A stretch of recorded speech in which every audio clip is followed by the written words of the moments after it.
नमस्कार, मैं नीलेश दुबे हमारे आर्या इस परिवार में आप सभी का हार्दिक स्वागत करता हूं। उम्मीद करता हूं कि आप सभी लोग स्वस्थ होंगे और आप सभी की पढ़ाई जो है बहुत ही बेहतरीन ढंग से चल रही होगी। आप सभी को जैसा कि पता होगा कि हमने पिछली क्लासेस में अपने मराठा एंड शिवाजी को प्रारंभ किया हुआ था और उसी कड़ी में हमने शिवाजी से रिलेटेड जो कुछ मुद्दे बनते हैं, जैसे परिचय से रिलेटेड, आखिर मराठाओं के उदय के कारण क्या रहे, प्रमुख हिंदू राज्य के रूप में जो उभर कर सामने आता है मराठा क्षेत्र, और इसके बाद मराठा के अंतर्गत शिवाजी और बीजापुर के बीच में क्या क्या मुद्दे विजय को रिलेटेड बनता है, वो हमने देखा हुआ था। अब आज ज़्यादा समय ना बर्बाद करते हुए हम सीधा अपने मुख्य मुद्दे पर आते हैं। हमें जो शिवाजी और मुगलों के बीच में क्या संघर्ष की स्थिति रही उसके बारे में आज चर्चा करनी है, तो उसको हम देख लेते हैं। और आज की क्लास में हम शिवाजी से रिलेटेड जो है जितने भी मुद्दे बनेंगे पूरी तरीके से फिनिश करेंगे, और अगली क्लास में हम मराठों से रिलेटेड जो भी प्रशासन संबंधित बातें निकल कर आती हैं वो देख लेंगे, और मराठा शिवाजी को हम बहुत ही विधि विधान से पूरा खत्म कर लेंगे। तो इसी में से सबसे पहला मुद्दा ही निकल कर देखने को मिलता है। हेडिंग लगा लेंगे आप, शिवाजी एवं मुगलों के बीच में क्या स्थिति रहती है इनकी विजयों को लेकर, इनके संघर्ष को लेकर। तो शिवाजी एवं मुगल, मुख्य हेडिंग आप ये लगा लेंगे कि मुगलों को लेकर शिवाजी की क्या स्थिति रहती है। तो इनको लेकर सबसे पहले ही मुद्दा निकल कर आता है 1657 का वर्ष। ठीक है, अब 1657 का वर्ष के बारे में मैं घटना इसलिए बता रहा हूँ क्योंकि देखिए कभी भी पेपर में क्वेश्चन बनेगा तो ज़्यादातर मैक्सिमम लोग जो है गलत ही इसका आंसर टिक करके आएंगे। पेपर में अगर क्वेश्चन बना कि शिवाजी की प्रथम बार मुगलों से जो भेंट हुई थी, टकराहट हुई थी, ठीक है, जो इनके बीच में मुगलों और शिवाजी के बीच में जो टकराहट हुई थी सर्वप्रथम किस मुगल शासक के समय हुई थी, तो मैक्सिमम लोगों का आंसर होगा औरंगजेब। क्योंकि मैक्सिमम लोगों को ये पता होता है कि जब 1660 ईस्वी में शाइस्ता खां को औरंगजेब जो है शिवाजी का दमन करने के लिए भेजता है, तो उसी समय मुगल और शिवाजी की अर्थात मराठों के बीच में भेंट हुई थी। लेकिन ये क्वेश्चन डायरेक्टली इसका आंसर गलत है। आपको ये याद रखना है कि शिवाजी ने प्रथम बार 1657 ईस्वी में बीजापुर की तरफ से मुगलों से युद्ध लड़ा हुआ था। बीजापुर की तरफ से शिवाजी ने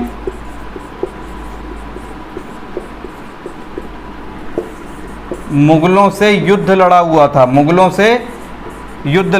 था। ठीक है, तो यहीं पर आपको ध्यान देने वाली बात है। और युद्ध लड़ा हुआ था और इसके साथ साथ पराजित भी हुए थे मुगलों से।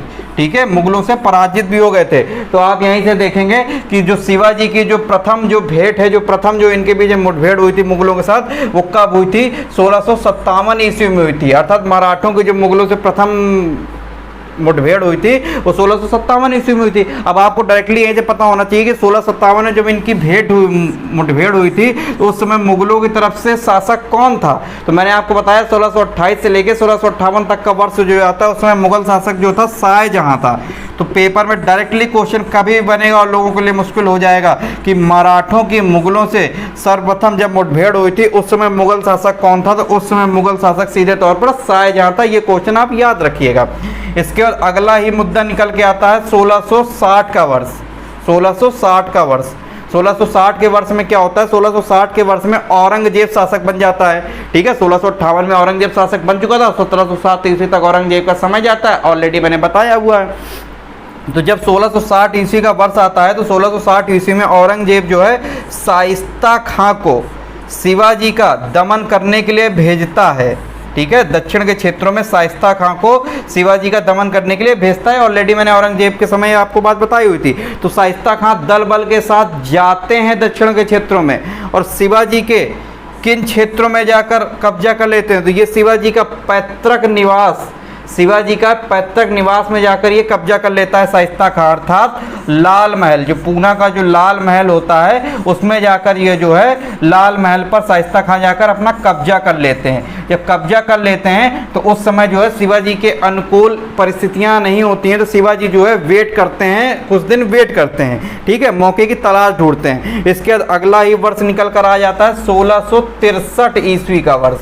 1663 ईस्वी में एक बार शाइस्ता खां जब लाल महल में आराम से सो रहे थे तो शिवाजी जो है धावा बोल देते हैं शाइस्ता खां के ऊपर आधी रात में, और शाइस्ता खां तिरछी गर्दन करी हुए आराम सो रहे थे, तो उनकी गर्दन में हल्की सी तलवार रेंगने की कुछ सुरसुराहट समझ में आती है शाइस्ता खां को। और शाइस्ता खां की जब आंख खुलती है तो देखते हैं कि शाइस्ता खां की गर्दन पर तलवार रखी हुई थी। शिवाजी तलवार रखे हुए खड़े थे शाइस्ता खां की गर्दन पर। यहीं से एक मुद्दा और ध्यान दीजिएगा कि शिवाजी की जो तलवार का नाम था, शिवाजी की तलवार का नाम था भवानी। ठीक है, कहीं पर नोट कर लीजिएगा, शिवाजी की तलवार का नाम था भवानी। और शिवाजी की जो आराध्य देवी थी, शिवाजी की जो आराध्य देवी थी, उनका भी नाम था भवानी। आपने सुना होगा जय भवानी। ठीक है, तो आराध्य देवी भी जो शिवाजी की थी भवानी थी, और शिवाजी की तलवार का नाम भी था, वो भी उसका नाम था भवानी। ये कहीं पर नोट कर लीजिएगा। तो भवानी जो है कहीं ना कहीं शाइस्ता खां के गर्दन पर रेंगती हुई महसूस करती हैं। और जब शाइस्ता खां ये जो भयावह दृश्य देखता है तो एकदम से भाग खड़ा होता है। 1663 ईस्वी में भाग गया शाइस्ता खां। ठीक है, किसी तरह से बचते बचाते निकल गया। जब बचते बचाते निकल गया, जब औरंगजेब को शाइस्ता खां से कि ये घटना पता चलती है कि शाइस्ता खां जो है दुम दबाकर भाग खड़ा हुआ शिवाजी के डर से, तो शाइस्ता खां को औरंगजेब जो है दक्षिण के क्षेत्रों से हटा देता है। और इसको कहाँ पर भेज देता है औरंगजेब? इसको जो है बंगाल में भेज देता है। बंगाल का सूबेदार बनाकर बंगाल में इसको डिप्यूट कर देता है शाइस्ता खां को। इसके बाद अगला बहुत ही महत्वपूर्ण वर्ष आता है 1665 ईस्वी में। 1665 ईस्वी में औरंगजेब किसको भेजता है? आमेर के राजा जयसिंह को। आमेर के राजा जयसिंह उस समय मुगल मनसबदार होते हैं, तो मुगल मनसबदार आमेर के राजा जयसिंह को भेजता है शिवाजी का दमन करने के लिए। और आमेर के राजा जयसिंह को कहीं ना कहीं सफलता भी मिलती है, शिवाजी को हराते हैं। उन दोनों के बीच पुरंदर की संधि होती है, वो मुद्दा मैंने आपको पहले भी बताया हुआ है औरंगजेब के समय, फिर से थोड़ी सी डिटेल में चर्चा कर लेते हैं। मैंने आपको 1663 तक की घटना बता दी।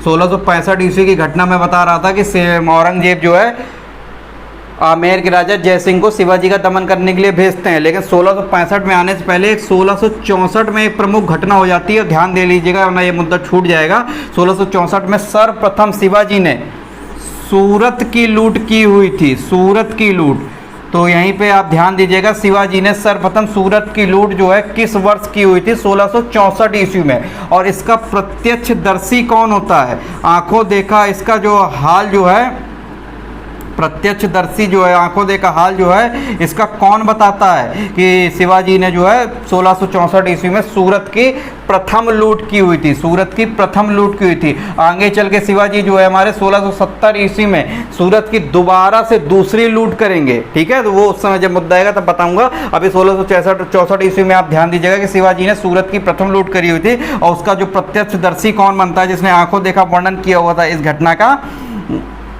उसका नाम होता है, एक अंग्रेज होता है, उसका नाम होता है, थोड़ा सा नाम कठिन है, ध्यान दीजिएगा, रे जॉन लेस्के लॉट। ठीक है, ये अंग्रेज व्यक्ति होता है, इसने जो है ये प्रत्यक्षदर्शी होता है सूरत की लूट का।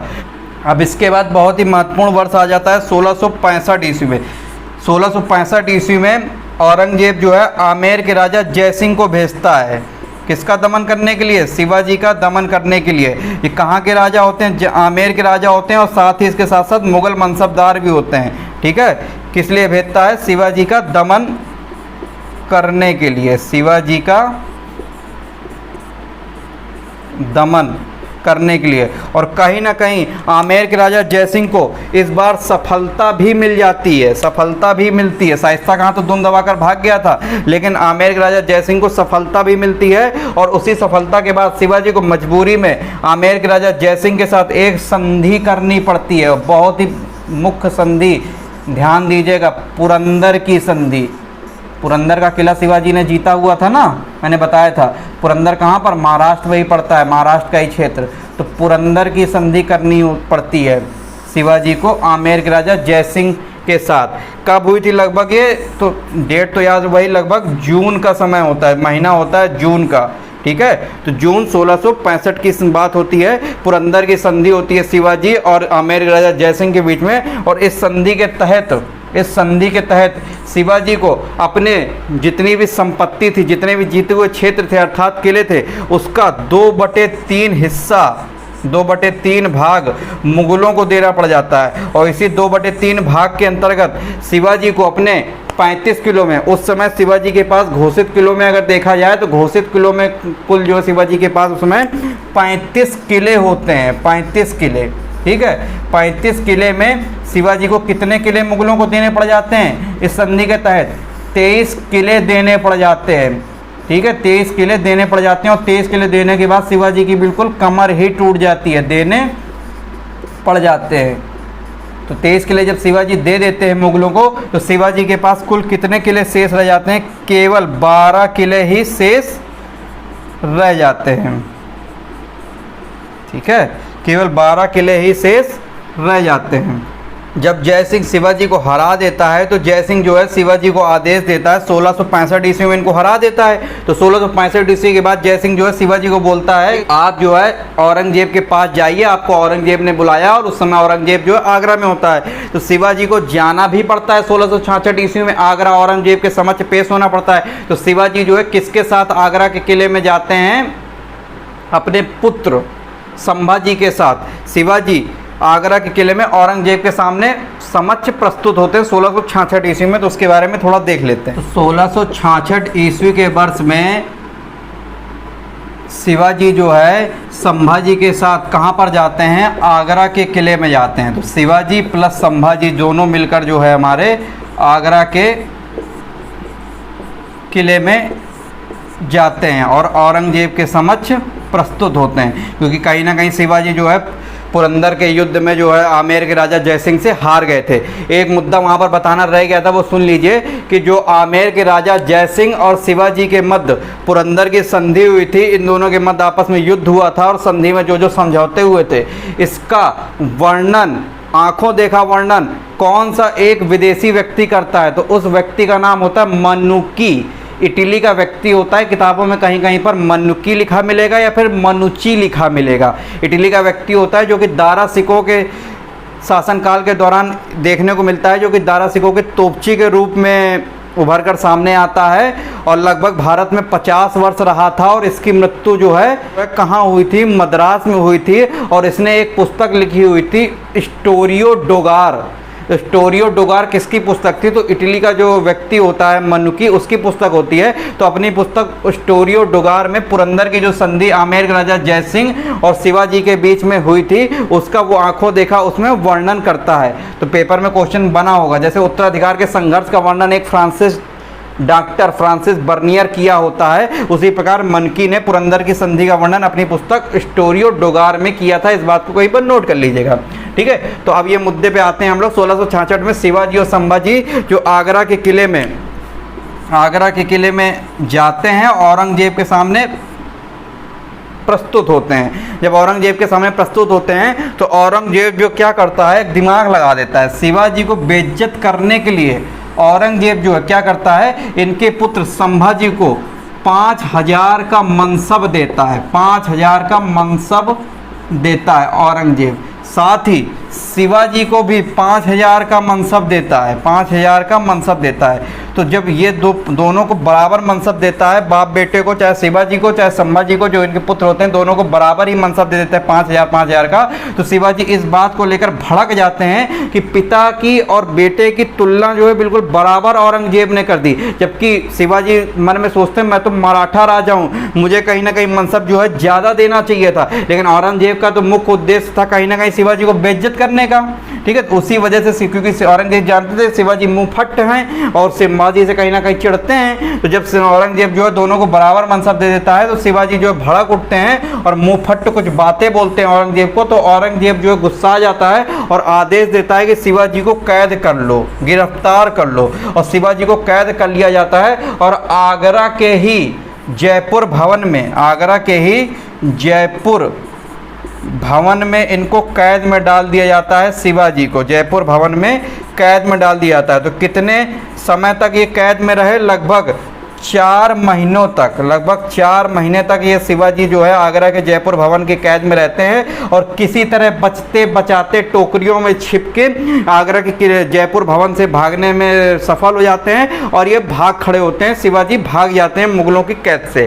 ठीक है, तो अब कहीं ना कहीं मुगलों और शिवाजी में फिर से मुठभेड़ की स्थिति बन जाती है औरंगजेब के बीच में और शिवाजी के बीच में, क्योंकि शिवाजी जो है इस बार कैद से ही भाग खड़े हुए थे। इसके बाद बहुत ही महत्वपूर्ण वर्ष आ जाता है 1668 का वर्ष। लेकिन 1668 के वर्ष को देखने से पहले एक वर्ष और आप ध्यान देंगे, 1667 का वर्ष। 1667 के स्टार्टिंग में या फिर किताबों में कहीं कहीं पे 1666 भी लिखा हुआ है। 1666 के अंत में आमेर के राजा जो जय सिंह थे उनकी मृत्यु भी हो जाती है। देखिए कितनी जल्दी मृत्यु हो जाती है। 1665 में पुरंदर की संधि करते हैं और 1667 के प्रारंभ में ही उनकी मृत्यु भी हो जाती है। जब मृत्यु हो जाती है, आमेर के राजा की मृत्यु के बाद दक्षिण के क्षेत्रों में मुगलों की तरफ से कोई भी एक आधिकारिक व्यक्ति देखने को नहीं मिलता है और लगभग 1680 तक एक खालीपन की स्थिति बनी रहती है दक्षिण भारत के क्षेत्रों में। और उसी का फ़ायदा उठाते हुए शिवाजी जो है एक बार अपनी शक्ति में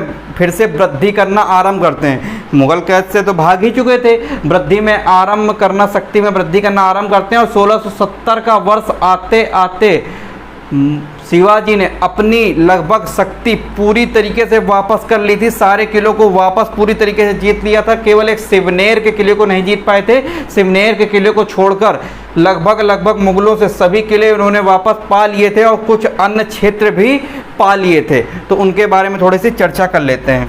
तो मैंने आपको बताया कि 1667 ईस्वी में मृत्यु हो जाती है। किसकी मृत्यु हो जाती है? जय सिंह की, आमेर के राजा जय सिंह की 1667 के प्रारंभ में मृत्यु हो जाती है। कहाँ पर मृत्यु होती है? बुरहानपुर में इनकी मृत्यु हो जाती है। बुरहानपुर में इनकी मृत्यु हो जाती है। ठीक है, तो इनका काम यहाँ से खत्म आमेर के राजा का। इसके बाद 1668 का वर्ष आता है। 1668 के वर्ष में कहीं ना कहीं शिवाजी और मुगलों के बीच में रस्साकसी की स्थिति बनी होती है, मुठभेड़ की स्थिति बनी होती है, क्योंकि शिवाजी जो ऑलरेडी कैद से भागे हुए होते हैं, तो मुअज्जम की सिफारिश पर और एक राजा आपने नाम सुना होगा, मारवाड़ के राजा जसवंत सिंह। मैंने पहले भी इनका नाम बताया हुआ है, मारवाड़ के राजा जसवंत सिंह अर्थात जोधपुर के राजा। ठीक है, इन दोनों की सिफारिश पर एक संधि कराई जाती है, एक संधि हो जाती है औरंगजेब और शिवाजी के बीच में। इन दोनों की सिफारिश पर एक संधि हो जाती है। ठीक है, एक करार हो जाता है कि अब आपस में एक दूसरे को कोई दिक्कत नहीं करेगा, संधि हो जाती है। और उसी संधि के तहत जब इन दोनों की सिफारिश पर संधि होती है औरंगजेब और शिवाजी के बीच में, तो उसके बाद औरंगजेब जो है शिवाजी को राजा की उपाधि देता है, राजा की उपाधि दे देता है। अब इनको राजा स्वीकार कर लेता है, राजा की उपाधि देता है और इसके साथ साथ कहाँ की जागीर देता है? बरार की जागीर भी भेंट करता है औरंगजेब शिवाजी को। बरार का क्षेत्र लगभग नागपुर के आसपास का एरिया जो है हमारा बरार, तो बरार की जागीर भी शिवाजी को औरंगजेब की तरफ से दी जाती है। तो ये 1668 का वर्ष में ये घटना होती है। 1668 के बाद जो वर्ष आता है लगभग 1670 का वर्ष। 1670 के वर्ष में मैंने आपको बताया कि 1670 का वर्ष आते आते 1670 के वर्ष तक उस समय दक्षिण के क्षेत्रों में कोई मुगल अधिकारी तो होता नहीं मुख्य।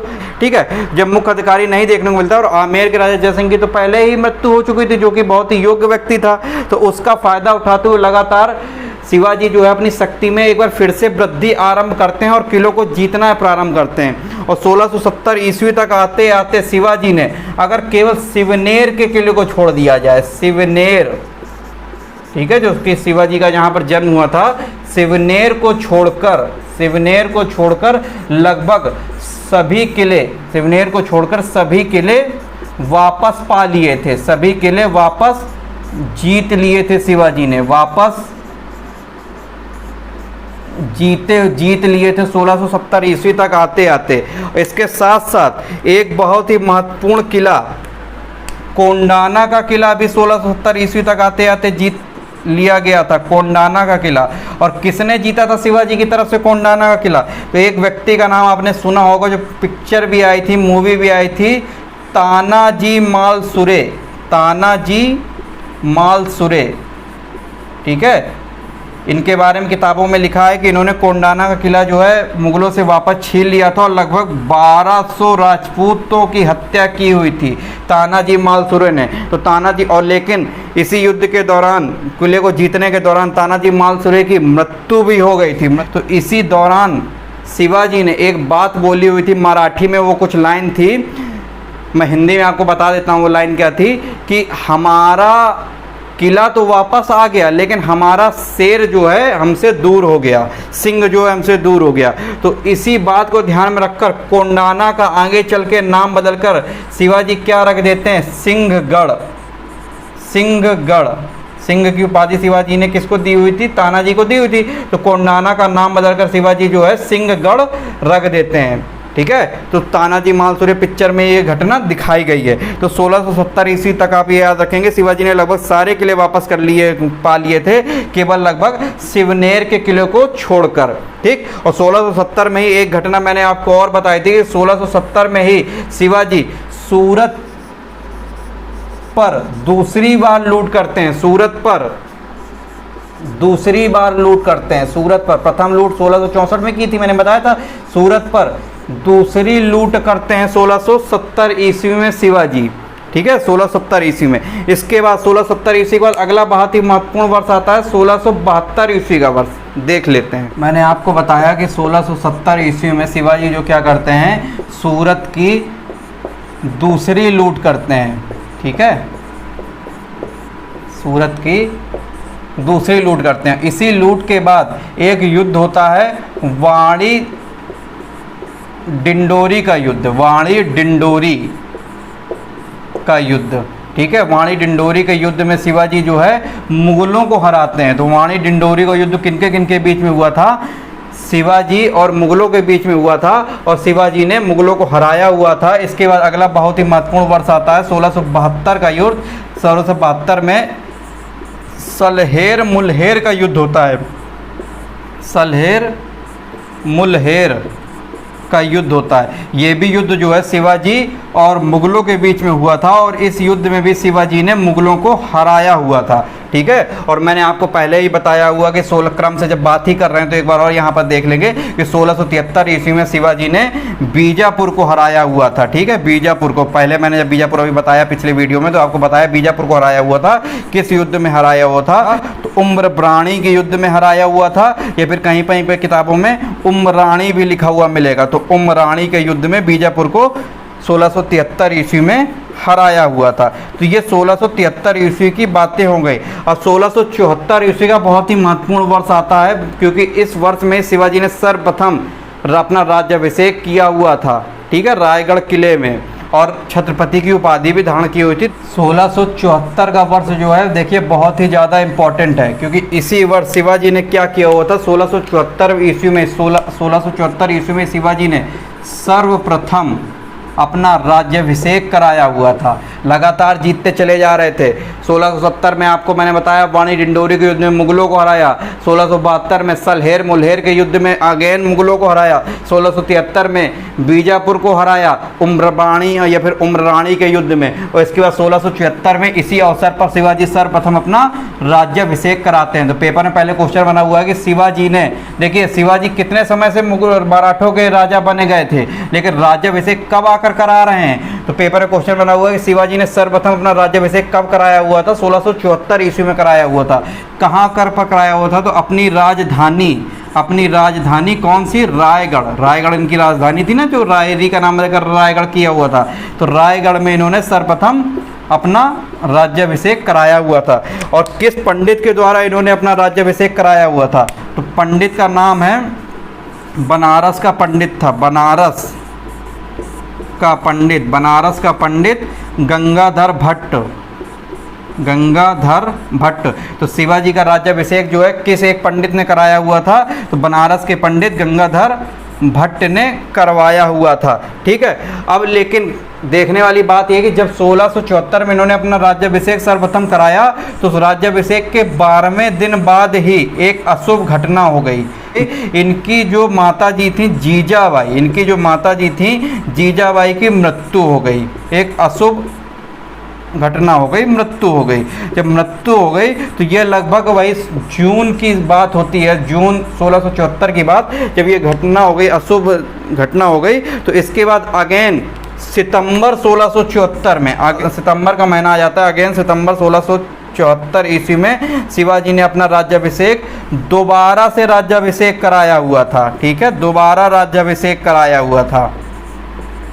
इस बार राज्याभिषेक कहाँ पर हुआ था? इस बार भी राज्याभिषेक रायगढ़ के किले में ही अर्थात राजधानी में हुआ था, लेकिन इस बार राज्याभिषेक किस पंडित ने कराया हुआ था? तो निश्चल पुरी नामक पंडित ने कराया हुआ था। निश्चल पुरी नामक पंडित ने इस बार राज्याभिषेक शिवाजी का कराया हुआ था। और इसी राज्याभिषेक के दौरान, इसी अवसर पर शिवाजी ने एक संवत की शुरुआत की हुई थी। राज्याभिषेक संवत की शुरुआत की हुई थी। ठीक है, तो पेपर में पहले क्वेश्चन बना हुआ है कि किसने राज्याभिषेक संवत की शुरुआत की हुई थी? तो शिवाजी ने ही राज्याभिषेक संवत की शुरुआत की हुई थी अपने राज्याभिषेक के दौरान। और अपने राज्याभिषेक के दौरान ही शिवाजी ने और क्या क्या किया हुआ था? शिवाजी ने अपने राज्याभिषेक के दौरान ही कुछ सिक्के भी चलाए हुए थे, कुछ तांबे के सिक्के चलाए हुए थे। तांबे के सिक्के जो चलाए थे उनका नाम था शिवराई। तो शिवराई नाम के तांबे के सिक्के चलाए हुए थे, और सोने के हूड़ नाम के सिक्के चलाए हुए थे। सोने के हूड़ नाम के शिवाजी ने सिक्के चलाए हुए थे। और जब इनका राज्याभिषेक हो रहा था तो इन्हीं के राज्याभिषेक के दौरान ब्रिटिश ईस्ट इंडिया कंपनी की तरफ से एक अंग्रेज व्यक्ति भी यहाँ पर एक मौजूद था। उस व्यक्ति का नाम है हेनरी ऑक्सीडेन। हेनरी ऑक्सीडेन। ठीक है, तो शिवाजी के राज्याभिषेक के दौरान कौन एक अंग्रेज व्यक्ति जो है मौजूद था इनके राज्याभिषेक में? तो उस व्यक्ति का नाम है Henry Oxenden. British East India Company की तरफ से व्यक्ति था। इसके बाद 1674 ईस्वी के बाद अगला बहुत ही महत्वपूर्ण वर्ष आ जाता है 1678 का वर्ष। 1678 के वर्ष में शिवाजी ने कहाँ की विजय की हुई थी? 1678 के वर्ष में शिवाजी ने जिंजी की विजय की हुई थी। जिंजी विजय की हुई थी।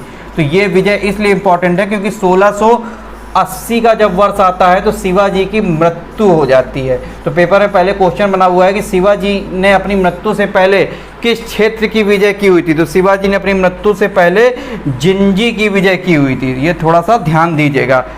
तो ये शिवाजी से रिलेटेड जितने भी मुद्दे बन सकते थे इंपॉर्टेंट, जहाँ से क्वेश्चन पेपर में पूछे गए हैं या फिर पूछे जाने की संभावना है, ठीक है, लेटेस्ट पैटर्न को देखते हुए वो सारा मैंने आपको बता दिया। एक मुख्य तथ्य और छूट जाता है, उसको भी थोड़ा सा ध्यान दे दीजिएगा। एक वर्ड आपने पेपर में पहले सुना होगा, पूछा गया है हफ्त अंजुमन। ये क्या था भाई? पेपर में अगर कभी आ जाए तो लोगों के लिए मुश्किल हो जाएगा। हफ्त अंजुमन क्या था? तो हफ्त अंजुमन जो है पत्रों का एक संकलन है जो कि आमेर के राजा जयसिंह जब दक्षिण में था उस समय औरंगजेब को भेजा करता था। औरंगजेब तो उस समय आगरा के किले में था, तो आमेर का राजा जयसिंह दक्षिण में रहते हुए दक्षिण से जो पत्र भेजा करता था औरंगजेब को, उसी का जो संकलन है उसे हफ्त अंजुमन बोला जाता है। हफ्त पत्रों का संकलन है। लेकिन किसके पत्रों का संकलन है? आमेर के राजा जयसिंह के पत्रों का संकलन है, जो कि ये भेजा करता था दक्षिण से उत्तर भारत में। ठीक है, तो ये हफ्त अंजुमन को लेकर बात आपको ध्यान देनी है। और एक बात और ध्यान देनी है, मैंने आपको बताया था कि 1664 ईस्वी में शिवाजी के पिताजी शाहजी भोसले की मृत्यु हो गई थी। माताजी की मृत्यु तो देखिए मैंने आपको बताया कि माताजी की मृत्यु 1674 में जब इन्होंने राज्याभिषेक किया हुआ था तब उसके 12वें दिन बाद हुई थी जीजाबाई की। लेकिन इनके जो पिताजी थे शाहजी भोसले, उनकी मृत्यु 1664 ईस्वी में हो गई थी। तो मृत्यु के बाद शिवाजी ने 2 काम किए हुए थे। राजा की उपाधि ली हुई थी। एक तो राजा की उपाधि शिवाजी को औरंगजेब ने दी हुई थी, ठीक है, और एक राजा की उपाधि शिवाजी ने अपने पिताजी की मृत्यु के बाद, शाहजी भोसले की मृत्यु के बाद खुद राजा की उपाधि ली हुई थी और अपने नाम के सिक्के भी चलाए हुए थे। अपने नाम के शिवाजी ने सिक्के भी चलाए हुए थे, ये याद रखने। और शिवाजी ने अपने राज्याभिषेक के दौरान देखिए शिवराई तांबे का और सोने का हूड़ नामक सिक्का भी चलाया हुआ था। ये कुछ मुद्दे शिवाजी से रिलेटेड बनते हैं। अब इससे बाहर शिवाजी से रिलेटेड कुछ भी पेपर में क्वेश्चन पूछे जाने की संभावना जो है पूरी तरीके से खत्म। हमने शिवाजी को पूरा डिटेल में देख लिया। अब शिवाजी से रिलेटेड एक मुख्य मुद्दा मराठों से रिलेटेड बनता है, वो प्रशासन से रिलेटेड मुद्दा है। उसको हम अगली क्लास में लेकर आएंगे। अच्छे से मराठों मराठों का प्रशासन देख लेंगे, और जो पेशवाओं के बारे में जो बात रह जाएगी वो हम जब आधुनिक भारत पढ़ेंगे, अपना तीसरा टॉपिक 18वीं सदी में देशी स्वतंत्र राज्य, उस समय जब मराठा आएंगे वहां पर हम पेशवाओं के बारे में डिटेल में देखेंगे। तो उम्मीद करता हूं कि आज की क्लास में आपको पूरा अच्छी तरीके से समझ में आया होगा। कोई दिक्कत होगी तो आप मुझे पर्सनल मैसेज करेंगे, और सारी चीज़ें अगर समझ में आ रही हैं तो कमेंट सेक्शन में कमेंट करके अपनी प्रतिक्रिया जरूर देंगे, जिससे कि हमें पता चलेगा कि आपको सारी चीज़ें समझ में आ रही हैं। ठीक है, तो आज के लिए धन्यवाद।